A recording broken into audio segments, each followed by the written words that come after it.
Now it's time to look at binary subtraction. Binary subtraction is a slightly more complicated process when compared to binary addition and binary multiplication.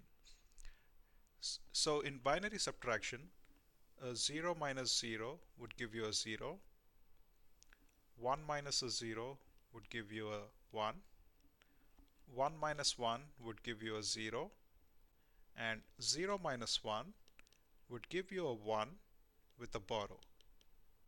Now, if you remember your regular decimal subtraction, for example, you have 206 minus 92. Okay, you first do 6 minus 2, which is 4. Now, obviously, you cannot do a 0 minus 9, so you borrow from the left and you get a 10. So 10 plus 0 is 10 minus 9, which is a 1, and bring the 1 down. In binary subtraction, when you encounter such cases, you have to take a borrow from the left. And instead of a 10, you get a 2. Let's look at it with an example. So what is 1, 1, 1, 0 minus 0, 1, 0, 1? So this is a given problem.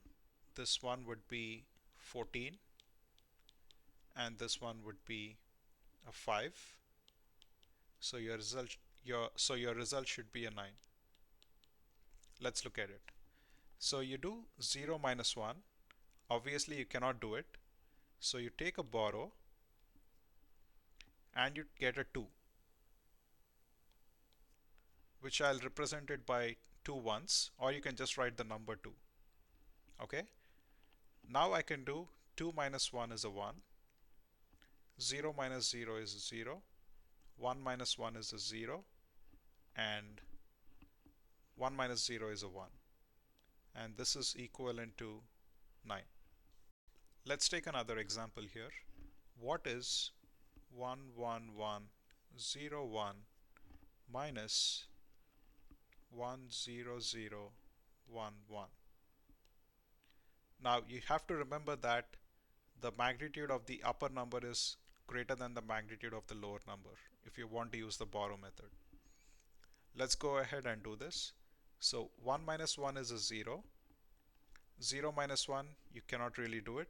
So take a borrow and you get a 2. So I just put 2 ones. So 1 plus 1 is a 2. 2 minus 1 is a 1.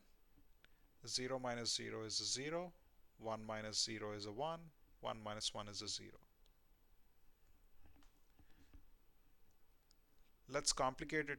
Let's complicate the problem a little bit more.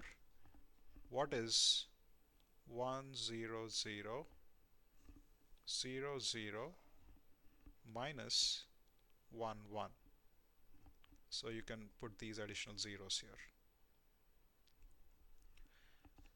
So start off with the right hand side. 0 minus 1 is you cannot really do it. So you cannot borrow it from the left. Go one more. You cannot borrow it from that.